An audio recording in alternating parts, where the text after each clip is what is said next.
Can't believe you said that to a child. I will make you pay. Ma'am, please. She was humiliated in first class for not wearing her Sunday best.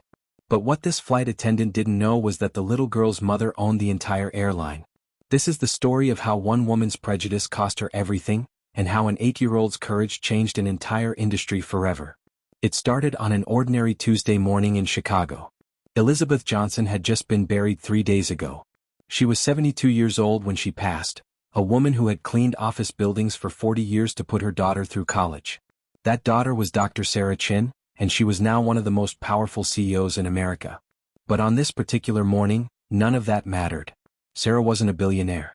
She wasn't the owner of Skyward Airlines. She was just a mother who had taken her 8-year-old daughter to say goodbye to the grandmother who had raised her. Maya Chen woke up in a modest hotel room that Tuesday morning, her eyes still puffy from crying. The funeral had been 2 days ago, but the grief was fresh.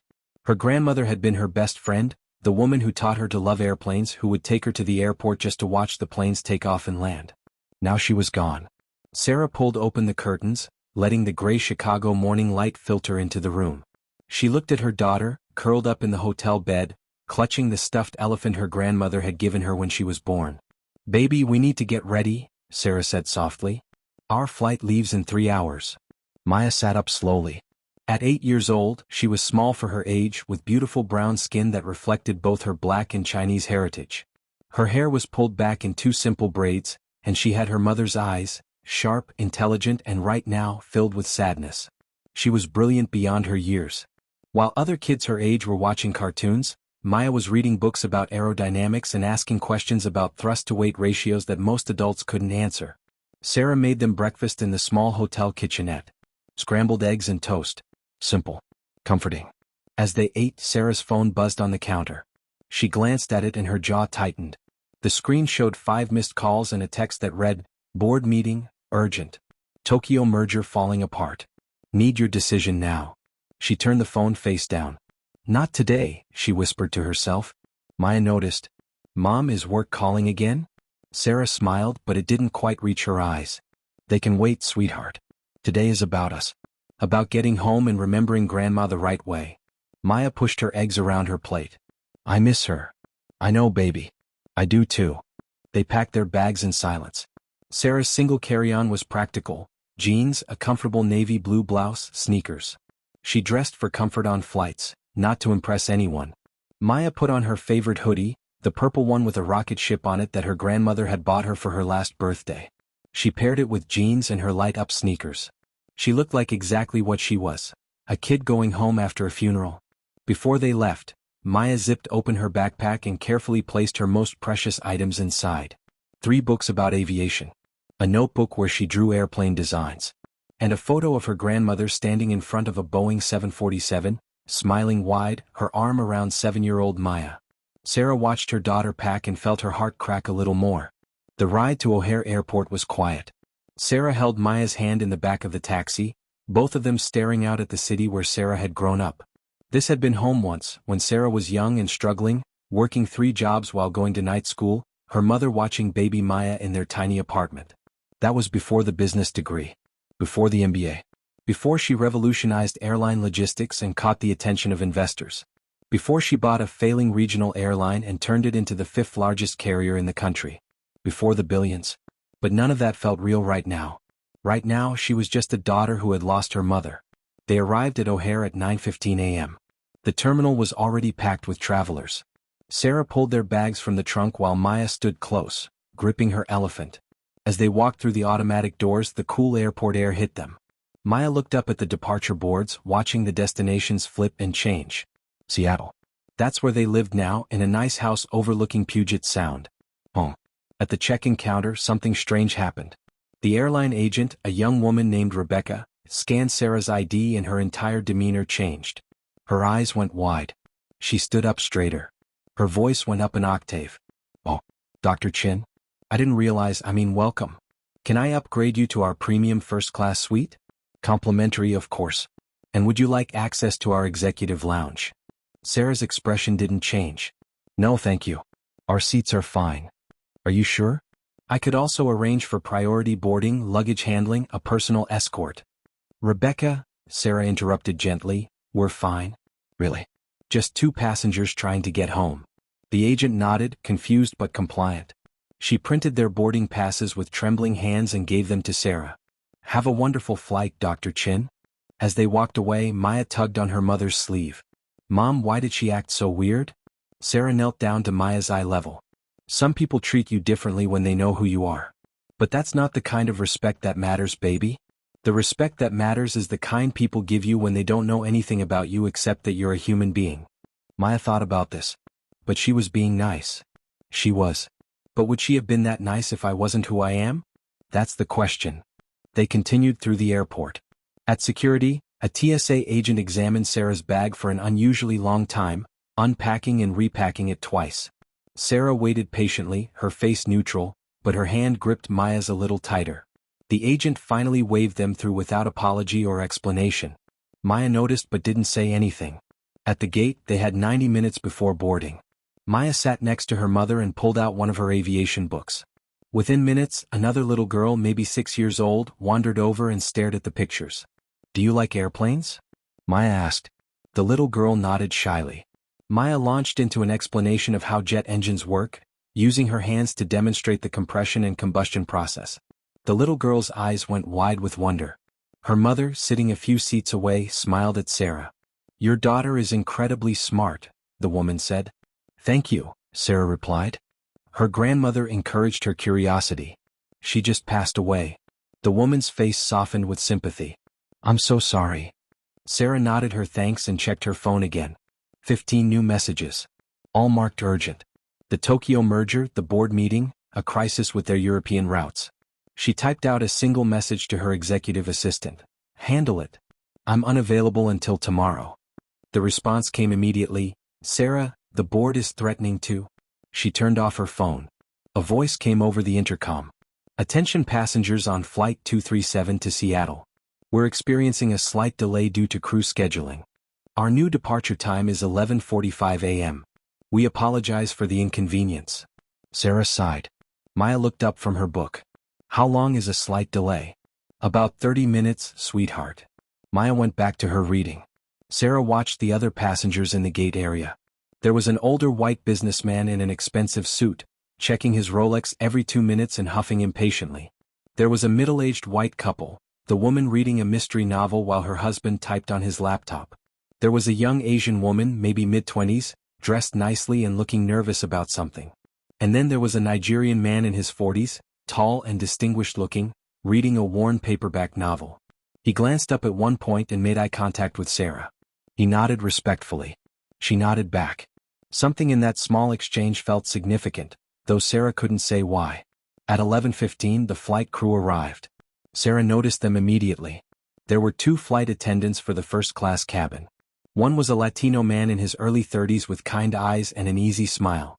The other was a white woman in her late 40s, her blonde hair pulled back in a perfect bun, her makeup flawless, her uniform crisp and immaculate. The woman's name tag read, Diane Patterson. Diane surveyed the waiting passengers with the air of someone assessing a room. Her eyes lingered on the businessman with the Rolex and she smiled. She glanced at the young Asian woman and her smile tightened just slightly. When her eyes passed over Sarah and Maya, something flickered across her face. It was barely noticeable. Just a tiny compression of her lips. A micro-expression that Sarah had learned to recognize over 38 years of living in her black skin. Judgment. The male flight attendant, whose name tag read James Rodriguez, smiled warmly at the waiting passengers. Good morning, everyone. Sorry about the delay. We'll have you in the air soon. Diane stood next to him, her smile perfect and plastic. We appreciate your patience. We maintain very high standards here at Skyward Airlines, and sometimes that means taking a little extra time to ensure everything is just right. The way she said high standards made Sarah's shoulders tense. At 11:30 boarding began. We'd like to invite our first-class passengers and anyone needing extra time to board at this time, Diane announced, her voice syrupy sweet. Sarah and Maya gathered their things. Sarah had their boarding passes in her hand, seats 2A and 2B, first class. They'd earned those seats like everyone else by purchasing tickets. Sarah made good money obviously, but today she'd bought regular first-class tickets like any other passenger. No special treatment. No private jets. Just a mother and daughter going home. They joined the line. The businessman with the Rolex was first. Diane's face lit up. Good morning, sir. Welcome aboard. Right this way. She ushered him through like royalty. The middle-aged couple went next. Diane was pleasant, professional. The young Asian woman approached, and Diane's smile became more fixed. Boarding pass, please? She examined it closely. And your ID? The woman fumbled for her driver's license. Diane compared the two documents multiple times. Okay, she finally said as if granting a favor. Then it was Sarah and Maya's turn. Sarah handed over both boarding passes. Diane took them and her eyes widened slightly. She looked at the passes. Then at Sarah. Then at Maya in her purple rocket ship hoodie and light-up sneakers. Then back at the passes. Are you sure you're in the right section?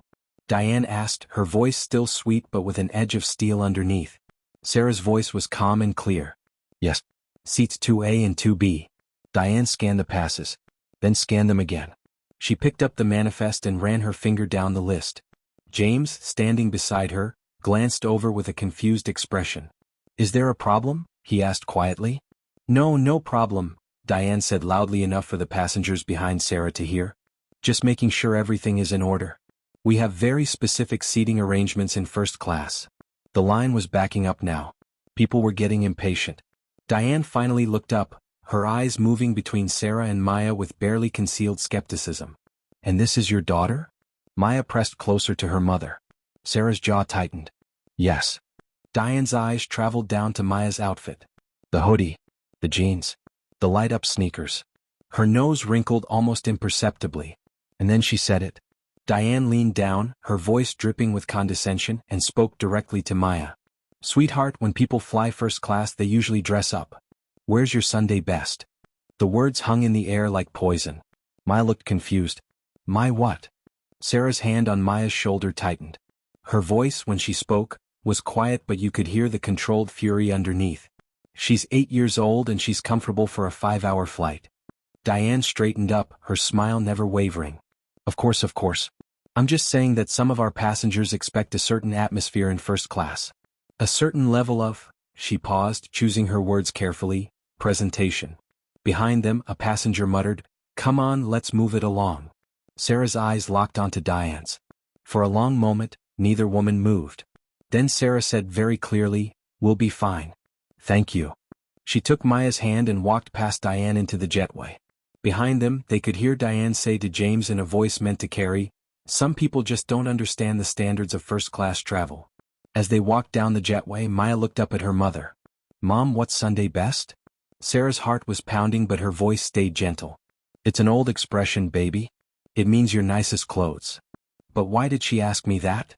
Sarah squeezed her daughter's hand. This was the conversation she'd been dreading since Maya was born. The conversation her own mother had given her when she was 9 years old. The conversation every black parent has to have with their children eventually. Some people, Sarah said slowly, judge others by how they look instead of who they are. And sometimes people like us, people who look like you and me, we have to work twice as hard to be seen as good enough. But that's not fair, Maya said. No, baby. It's not. They reached the airplane door. James Rodriguez was standing there, having rushed ahead. He smiled warmly at Maya. Welcome aboard. Let me help you with that bag. He hoisted Maya's backpack into the overhead compartment with genuine kindness in his eyes. When Sarah met his gaze, she saw something there. Sympathy. Maybe even apology. They found seats 2A and 2B. Window and middle seat in the second row of first class. The seats were spacious, covered in leather, with plenty of legroom. Maya climbed into the window seat and immediately pressed her face to the glass, watching the ground crew load luggage. Sarah sat down and took a slow, deep breath. Her hands were shaking slightly. She folded them in her lap. The other passengers filed in. The businessman, Robert Hammond, according to the conversation Sarah overheard, took seat 1A directly in front of them. He glanced back at Maya, then at Sarah, and something like amusement crossed his face before he turned away. The Nigerian man, carrying his paperback, paused at their row. Excuse me, I'm in 3A. He had a warm, deep voice with a slight accent. As he settled into his seat behind them, he leaned forward slightly. Your daughter was explaining jet engines to that little girl at the gate. She's remarkably bright. Sarah felt some of the tension leave her shoulders. Thank you. She gets it from her grandmother. My condolences, he said, somehow understanding without being told. Thank you, Sarah said again. The young Asian woman who'd been questioned so thoroughly at the gate took a seat across the aisle. She caught Sarah's eye and gave a small, knowing smile. They didn't need to speak. They both understood. Diane Patterson swept through the cabin, all business now. She offered pre-departure beverages to the passengers. "Mr. Hammond, can I offer you champagne? Sparkling water?"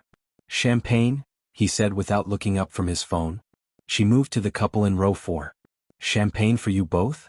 "Just water for me," the woman said. Diane worked her way through the cabin. She offered drinks to every passenger. Every passenger except Sarah and Maya. She walked right past them as if they were invisible. Maya noticed. "Mom, doesn't she?" "It's fine, sweetheart," Sarah said, but her voice was tight. James Rodriguez appeared from the galley with a tray. He approached Sarah and Maya with a warm smile. "Good morning. Can I get you both something to drink? We have orange juice, apple juice, water or sparkling water for the young lady. And champagne, wine or cocktails for you, ma'am. Orange juice for my daughter, please. And water for me." "Absolutely." He returned moments later with both drinks and a small package of cookies for Maya. "These are my favorite," he said, winking at her. Maya smiled for the first time since boarding. "Thank you." Diane watched this interaction from the front galley, her lips pressed into a thin line. The rest of the passengers boarded. First class filled up completely. Then economy passengers streamed past, heading to the back of the plane. Sarah watched them go. Families, business travelers, college students, elderly couples. All of them just trying to get somewhere. Finally, boarding was complete. The cabin door closed with a heavy thunk. The captain's voice came over the intercom. "Good morning, folks. This is Captain Mitchell. Welcome aboard Flight 237 to Seattle. We're looking at a flight time of about 4 hours and 50 minutes. Weather looks good. We should have you on the ground right on schedule. Flight attendants, prepare for departure." The plane pushed back from the gate. Maya pressed her face to the window, watching the terminal slide away. Despite everything that had happened, the wonder of flight still captivated her. As they taxied toward the runway, Sarah pulled out her phone for one last check before airplane mode. 47 new messages. She scrolled through them quickly. The board was furious. The Tokyo merger was collapsing. Her CFO was threatening to quit. European routes were hemorrhaging money. And she was sitting in first class on one of her own airplanes, being treated like she didn't belong. The irony was almost funny. Almost. She typed one message to her executive assistant. "I'm unreachable until we land. Whatever happens, handle it. That's why I pay you." She switched the phone to airplane mode and tucked it away. The plane turned onto the runway. The engine spooled up, that beautiful rising whine that Maya loved. The acceleration pressed them back into their seats. Maya grabbed her mother's hand, grinning with pure joy. And then they were airborne, climbing into the gray Chicago sky, leaving the ground behind. Sarah looked at her daughter's face, lit up with happiness despite everything, and made a decision. Whatever happened on this flight, however she and Maya were treated, Sarah wasn't going to reveal who she was. She wasn't going to use her power to make things easier. Because this experience of being judged, being dismissed, being treated as less than, this was what millions of people experienced every single day. People who didn't have her resources. People who didn't own airlines. People who couldn't fight back. And if it was happening to her daughter, it was happening to countless other children. Someone needed to see it. Really see it. And then someone needed to fix it. Sarah was very good at fixing things. But first, she needed to understand exactly how broken the system was. So she settled back in her seat, held her daughter's hand, and prepared herself for whatever came next. She had no idea just how bad it was going to get. The seatbelt sign turned off with a soft chime. Around them, passengers unbuckled and began settling in for the long flight. Some pulled out laptops. Others reclined their seats and closed their eyes. The businessman in 1A was already on a phone call, talking loudly about quarterly projections. Diane Patterson's voice came over the cabin speakers, smooth and professional. "Good afternoon, ladies and gentlemen. On behalf of Captain Mitchell and the entire crew, welcome aboard. We'll be coming through the cabin shortly with our meal service. Today in first class, we're offering a choice of pan-seared Chilean sea bass with lemon butter sauce, or a filet mignon with roasted vegetables. We also have a vegetarian option of wild mushroom risotto. We'll be taking your orders shortly." Sarah watched as Diane emerged from the galley with a small notepad, ready to take meal orders. She started at the front of the cabin with Robert Hammond. "Mr. Hammond, what can I get for you today?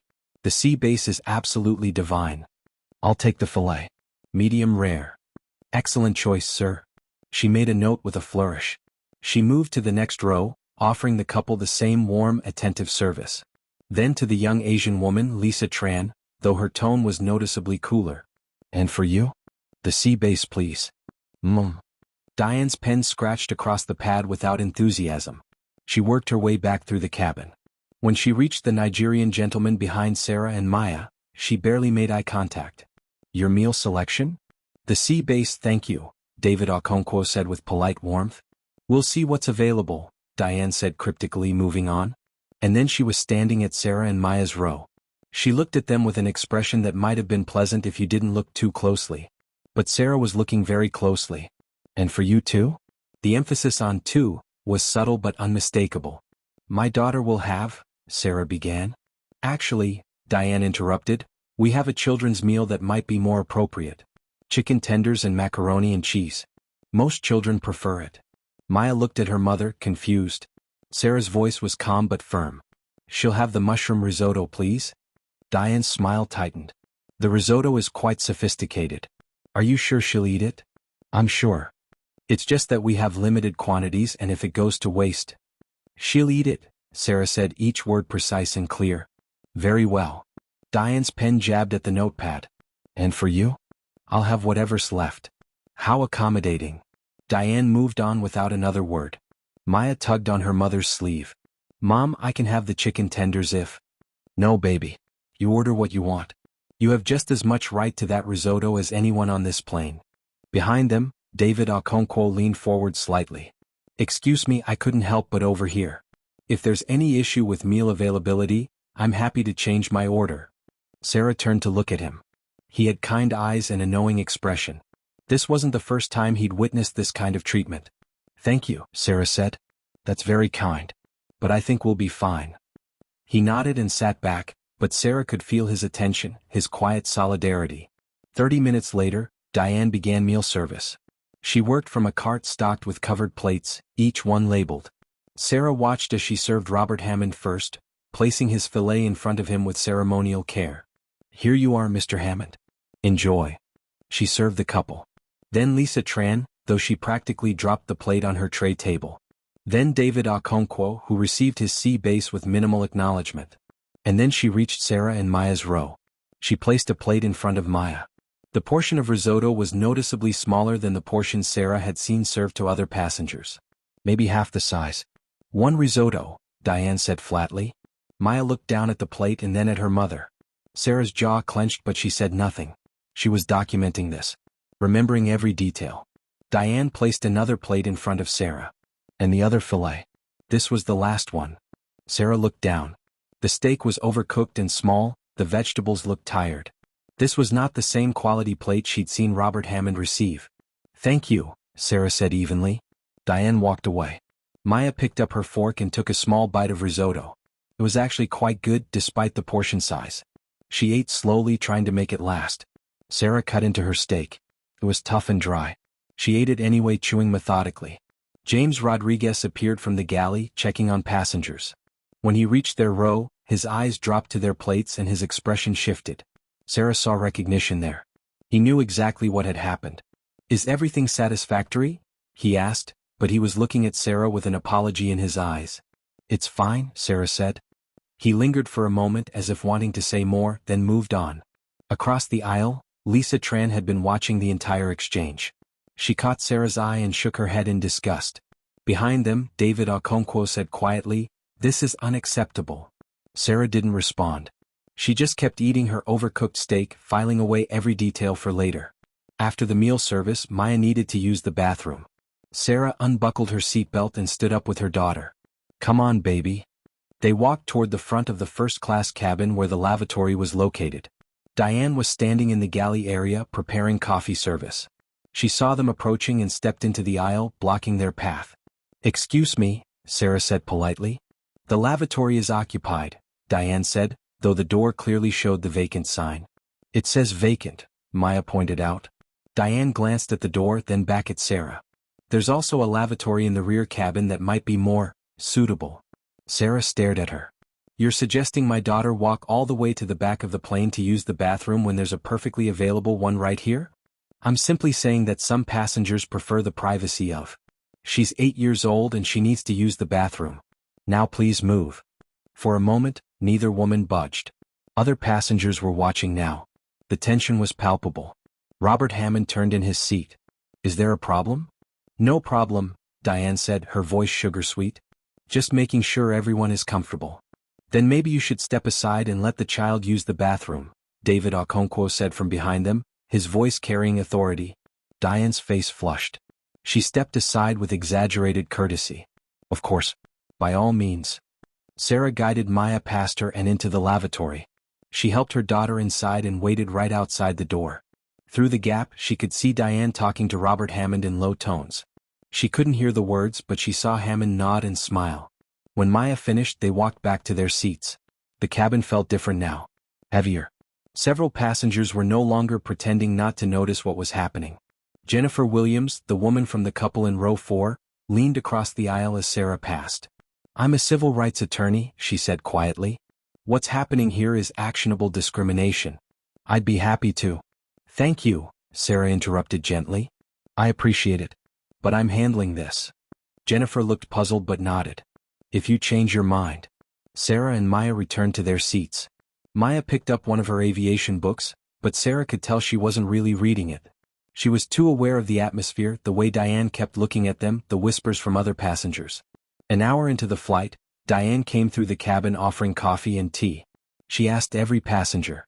Every passenger except Sarah and Maya. She simply walked past them.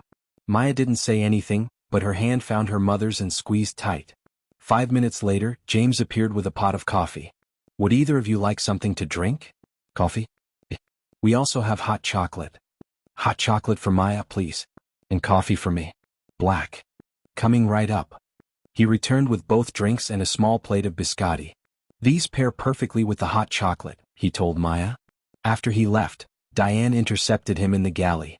Sarah could hear the heated whisper. Stop undermining me. I'm doing my job, Diane. Serving all the passengers. I know how to do my job. I've been doing it for 25 years. Then act like it. The tension between the two flight attendants was evident to everyone in first class now. Another hour passed. The flight was smooth, the sky outside clear and blue.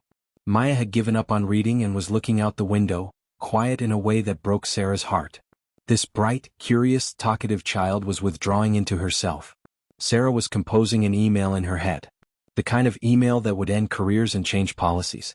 But not yet. She needed to see how far this would go. The answer came about 3 hours into the flight. Maya had been struggling to stay awake, exhausted from grief and stress. Sarah requested a blanket and pillow for her. Diane materialized at their row. I'm sorry, we're all out of blankets. David Okonkwo held up his blanket. I received one less than 10 minutes ago. Those were the last ones, Diane insisted. Lisa Tran from across the aisle spoke up. I didn't even ask for mine. She just gave it to me. Diane's face was reddening now. Perhaps I miscounted. James appeared from the rear galley carrying a blanket and pillow. Found these? He said, placing them gently over Maya. Diane grabbed his arm. We need to talk. Now.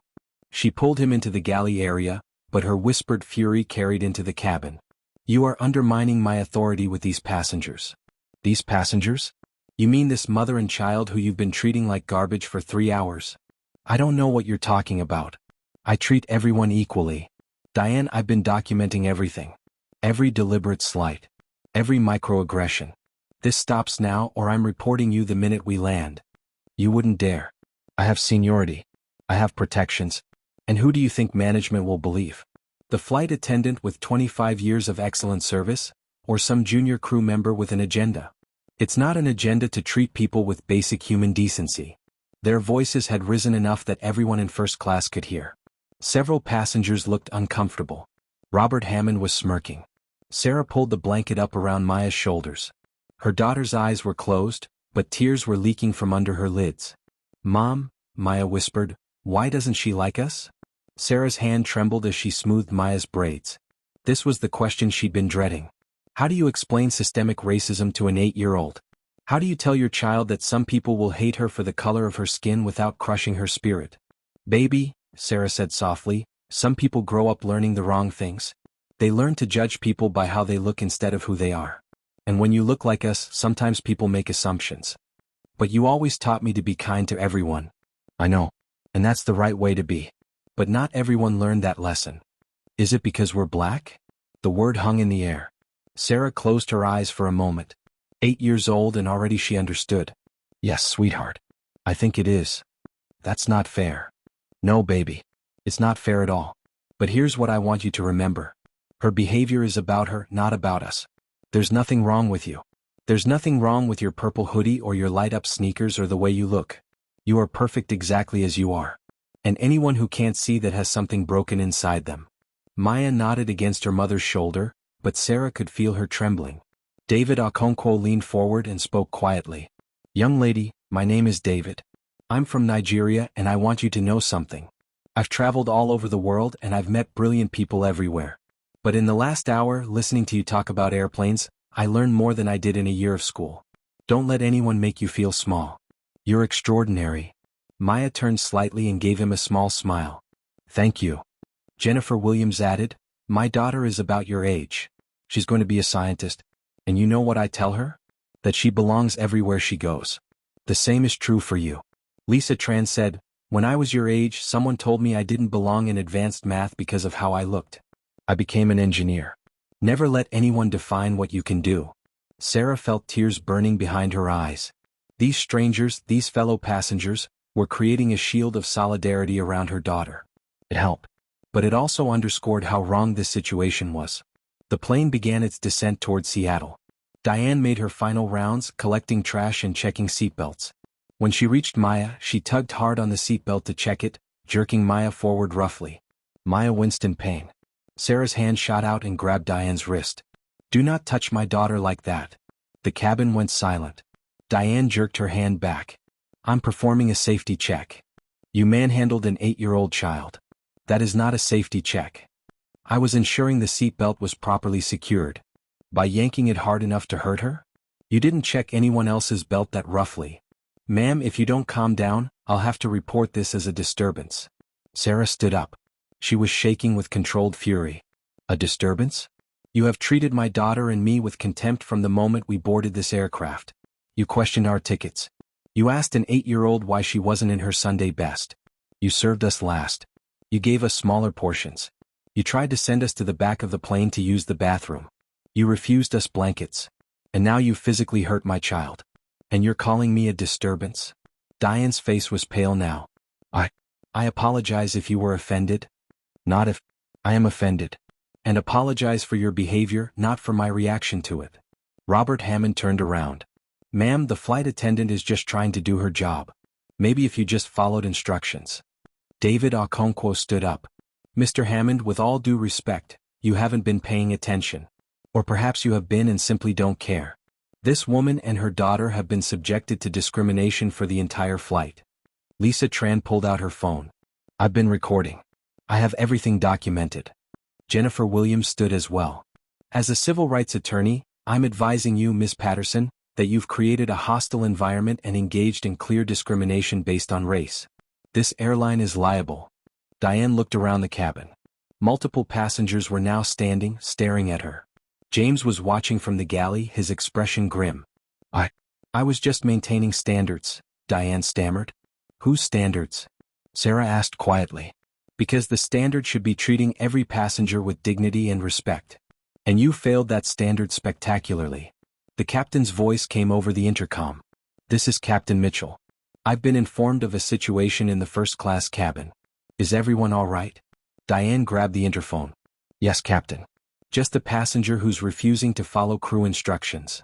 Sarah reached over and took the interphone from Diane's hand. Captain Mitchell, this is passenger 2A. The situation is that your flight attendant has been engaging in discriminatory behavior toward my daughter and me for the entire flight, culminating in her physically grabbing my 8-year-old daughter. Multiple passengers can confirm this.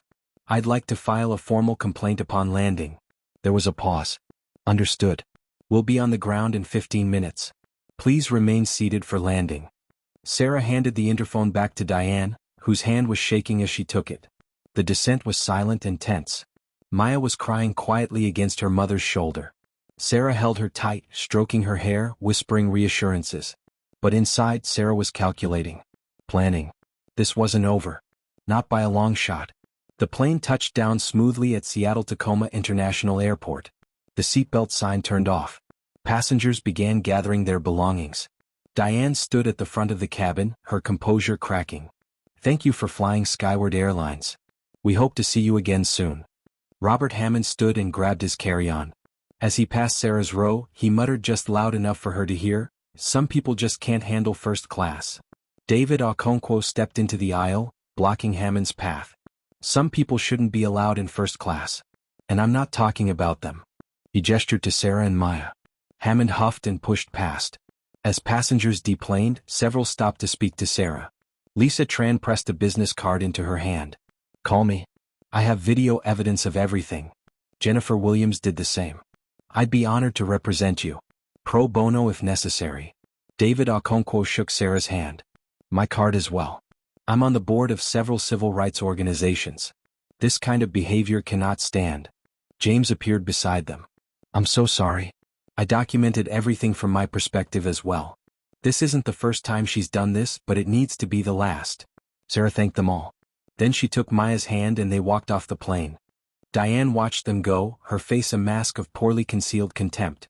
Sarah and Maya walked through the jetway in silence. Maya was still clutching her elephant, her eyes red from crying. When they entered the gate area, Sarah stopped. Standing there were 15 people in business attire. Executive assistants with tablets. Lawyers with briefcases.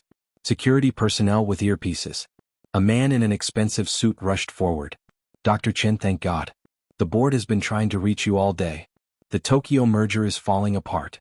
We need your signature on. Sarah held up her hand. Not now, David. But the Tokyo office needs an answer within the hour or we lose. I said not now. Her voice was quiet but absolute. A woman with a tablet approached. Ma'am, the quarterly earnings call is in 30 minutes. You're scheduled to cancel it. But the investors are. I don't care. Cancel it. Sarah led Maya to a quiet seating area away from the crowd. She knelt down in front of her daughter. Maya, baby, I need you to listen to me. I'm going to fix this. What happened on that plane is never going to happen to you again. But first, I need to take care of you. You're more important than any meeting, any merger, any business deal. You understand? Maya nodded. I just want to go home, Mom. I know. So, I promise. But first, I need to do something. She stood and turned to her executive team. They were all watching her with varying expressions of confusion and concern. Sarah's voice was crisp and authoritative. Marcus Chen, where are you? A man stepped forward from the crowd. He was in his 50s, Asian American, wearing a Skyward Airlines management uniform. He'd been the gate agent who'd given Maya the pilot wings pin earlier that morning. I'm here, Sarah. You're head of airport operations for Seattle, correct? Yes, ma'am. I need the crew manifest for Flight 237 from Chicago. I need it now. Already pulled it when I heard there was an incident. Flight attendant Diane Patterson. This is her third formal complaint in 8 months. Sarah's eyes narrowed. Third? And she's still flying? Marcus looked uncomfortable. The previous complaints were dismissed. The passengers didn't follow through with formal reports.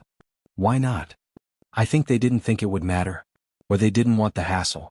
Or they didn't know who to report to. I'm not previous passengers, Sarah said quietly. Get me her complete employment file. Every complaint, every incident report, every performance review. I want it on my desk within the hour. Ma'am, that requires HR authorization. Sarah turned to look at him. Really look at him. Marcus's eyes widened as understanding dawned. I'll have it to you in 20 minutes. Good. I also want cabin footage from the flight. Every camera angle. And passenger statements from everyone who witnessed what happened. Already requested the footage. It's being downloaded now. Excellent. Who's the HR director? A woman in the crowd raised her hand. I am. Patricia Gonzalez. Patricia, you and I need to talk. Immediately. About why a flight attendant with 3 discrimination complaints is still employed. Patricia paled. Dr. Chen, I can explain? I'm sure you can. Conference room. 10 minutes. Sarah turned to another executive. Where's James Rodriguez? The flight attendant? He's probably in the crew-ready room. Get him. I want to thank him personally. And I want to offer him a job. A job? Doing what? I'll figure that out later. Just get him. She looked at her daughter, sitting in the airport chair, small and sad and exhausted. Sarah's heart cracked. Maya, baby, I need you to stay with Linda for just a little while, okay? She gestured to her executive assistant, a kind woman in her 30s. She'll get you something to eat, and you can watch videos on her tablet. Can you do that for me? Maya nodded. Are you going to fire that lady? Sarah knelt down again. What do you think I should do? Maya thought about it. She was really mean. But, you always say everyone deserves a chance to be better. That's true. But they also need to face consequences for their actions. And they need to want to change. I guess I want her to understand why it hurt. So she doesn't do it to other kids. Sarah pulled her daughter into a tight hug. You are so much wiser than your years, baby. I love you. I love you too, Mom. Sarah stood and faced her team. Her expression was granite. Let me be very clear about something. What happened on that flight was unacceptable. It was discrimination. It was cruelty. And it happened to my daughter on an airline that I own. Which means it's happening to other people's daughters on other flights. And that ends today. She started walking toward the airport operations center, her team scrambling to keep up. I want a full audit of every discrimination complaint filed against Skyward Airlines employees in the last 5 years. Every single one. I want to know how many were dismissed, how many were settled quietly, and how many resulted in actual consequences. That could be hundreds of cases. Then you'd better get started. I also want an immediate review of our hiring practices, our training programs, and our complaint resolution procedures. If the system allowed Diane Patterson to discriminate against passengers for 8 months, the system is broken. They reached a conference room. Sarah's team filed in. Patricia from HR looked like she wanted to disappear. Someone get my daughter something to eat? And a blanket. And whatever else she needs, Sarah said. Linda, stay with her. Don't leave her alone. Yes, ma'am. Sarah closed the conference room door and turned to face her executives. Now, someone explain to me how we failed so spectacularly. For the next 90 minutes, Sarah tore apart her airline's operational procedures. She reviewed Diane Patterson's file with growing horror. 12 complaints over 25 years, including 3 in the last 8 months alone. All targeting passengers of color. All dismissed or quietly settled. She read through the complaints. They were heartbreaking. A black businessman accused of stealing from the overhead compartment. A Muslim woman asked to move to the back of the plane because her hijab was making other passengers uncomfortable. An Asian family told there was probably a mistake with their first-class tickets. A disabled Latino passenger denied assistance because Diane didn't have time. And Skyward Airlines had done nothing. This is unconscionable, Sarah said, her voice shaking with rage. How was this allowed to continue? Patricia cleared her throat. The previous HR policy was to prioritize employee retention. Union protections made it difficult too. I don't want to hear about union protections. I want to hear about passenger protections. Where were those? Silence. And don't tell me this was just Diane Patterson. If she was doing this, others were too. How many complaints do we have against other employees? Patricia consulted her tablet. In the last 5 years? 47 formal complaints alleging discrimination or bias. 47. Sarah sat down heavily. And how many resulted in termination? None. Sarah closed her eyes. How many resulted in any consequence at all? 6 employees received verbal warnings. 3 were required to take online sensitivity training. That's it. The legal team advised that formal disciplinary action opened us up to wrongful termination suits, so we prioritized protecting discriminatory employees over protecting vulnerable passengers. Sarah's voice was cold. That changes today. Right now. She turned to her general counsel. I want you to draft new policies. 0 tolerance for discrimination. First credible complaint gets mandatory suspension and intensive training. Second complaint is termination. No exceptions. That's quite aggressive. It's the bare minimum. And I want an independent complaint system. No more having employees investigate their colleagues. Outside firm. Anonymous reporting option. And a passenger advocate fund to help people who can't afford legal representation when they're discriminated against. That could cost millions. Then spend millions. I don't care. What costs more than money is knowing that a child like Maya is being treated as less than on our planes. She stood and walked to the window. Outside, planes were taking off and landing. Thousands of passengers every day. How many of them were experiencing what Maya had experienced? I'm establishing a new position. Director of Diversity and Passenger Advocacy. Reports directly to me. 7-figure salary. Find me the best person in the industry. Yes, ma'am. I also want mandatory bias training for every single employee. Flight attendants, pilots, gate agents, everyone.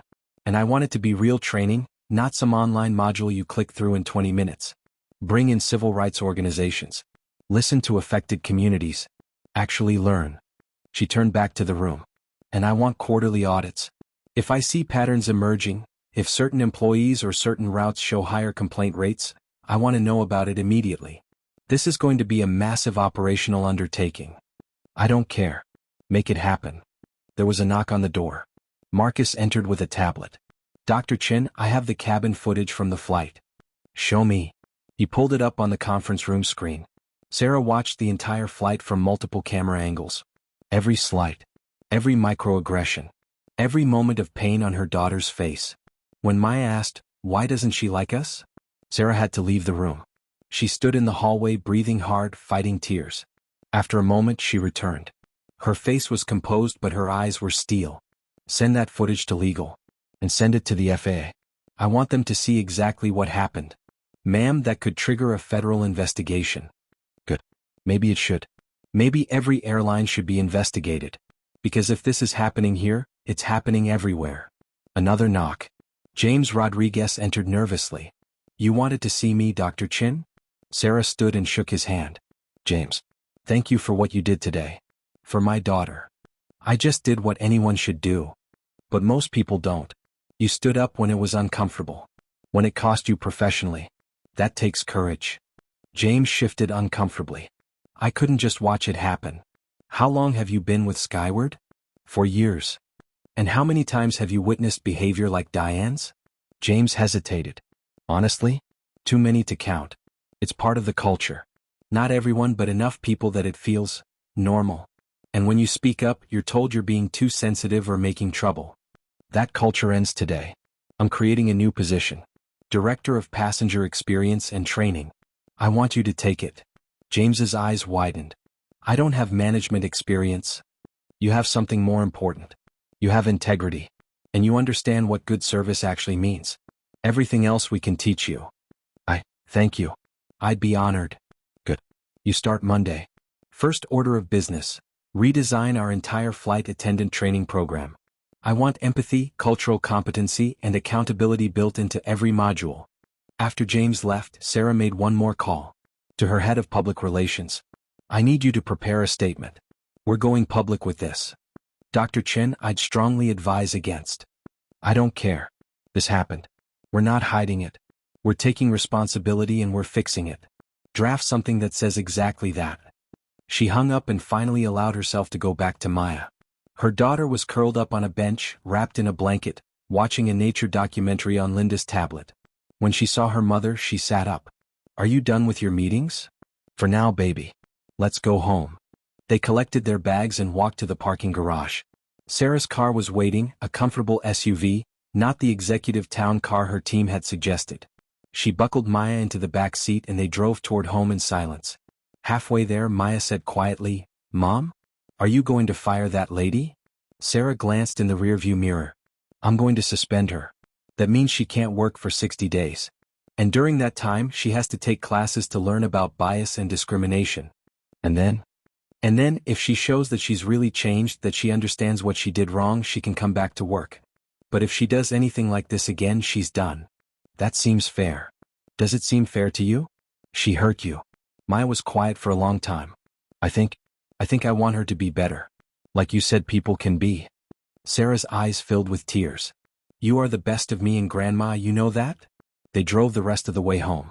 Their house overlooked Puget Sound, a modest but beautiful place filled with books and photos and memories. Sarah carried Maya inside and tucked her into bed even though it was only 7 p.m. I love you, baby. Love you too, Mom. Sarah went to her home office and opened her laptop. The messages had piled up while she was dealing with the airport situation. The Tokyo merger had officially collapsed. 2 board members had resigned.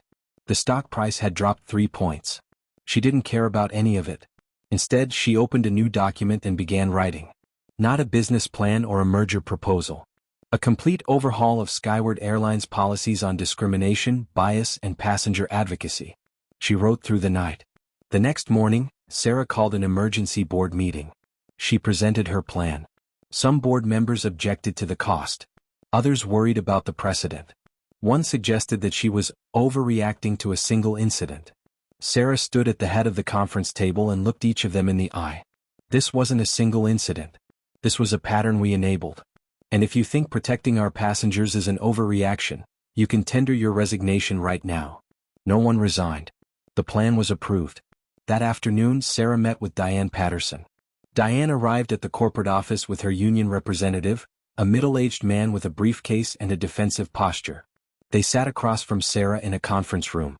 Diane's hands were shaking. "Miss Patterson," Sarah began, "do you know who I am? You're the passenger from the flight. The one who..." "I'm Dr. Sarah Chen. I'm the majority owner and CEO of Skyward Airlines." The color drained from Diane's face. I didn't know." "That's the problem, isn't it?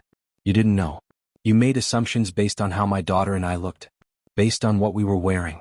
Based on the color of our skin. I didn't mean..." "What did you mean when you asked my 8-year-old daughter where her Sunday best was?" Diane's mouth opened and closed. No words came out. "Do you know what that phrase means? Do you know its history? It's just something people say.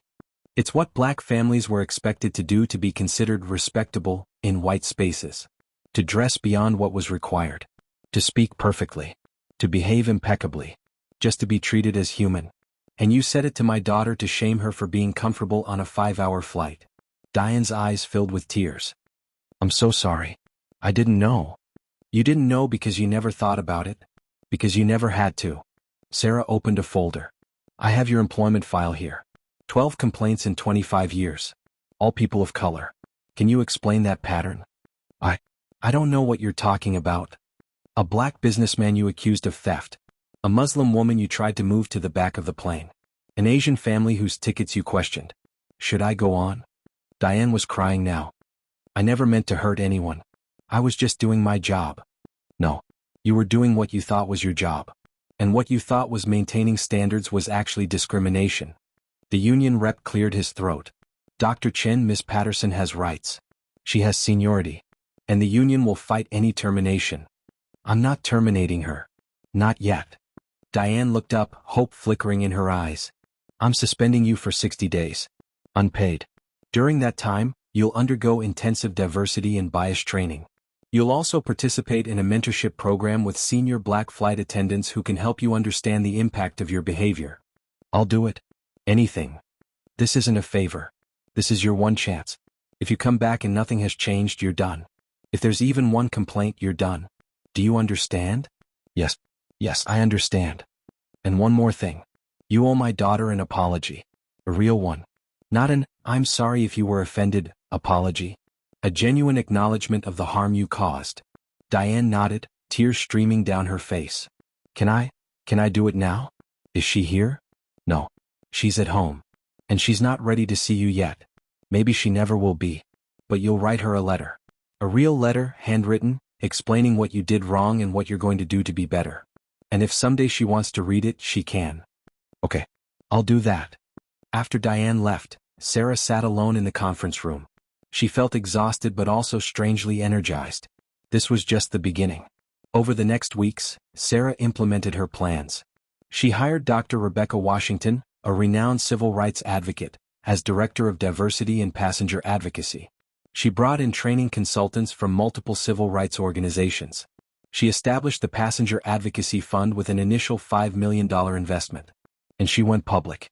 In a press conference, Sarah stood at a podium and told the truth. "Last Tuesday, I boarded one of my own planes with my 8-year-old daughter. We were returning from my mother's funeral. And we were subjected to systematic discrimination by a flight attendant who judged us by the color of our skin. My daughter was asked why she wasn't in her Sunday best. We were served last. Given smaller portions. Questioned about our tickets. And my daughter was physically grabbed during a safety check." The room erupted with questions. Sarah raised her hand. "I'm sharing this because it didn't just happen to us. It's happening to countless passengers every day on multiple airlines. And we, as an industry, have failed to address it. But Skyward Airlines is going to lead the change. She outlined her new policies, the training programs, the passenger advocacy fund, the zero-tolerance approach. The response was immediate and overwhelming. Other airlines scrambled to announce their own initiatives. The FAA launched an industry-wide investigation. Flight attendants came forward with their own stories of witnessing discrimination. Passengers shared their experiences on social media, and the hashtag #SundayBest started trending. Maya's story touched people. Hundreds of parents wrote to Sarah, sharing their own children's experiences with discrimination. It was heartbreaking and galvanizing. 3 months later, Sarah received a letter.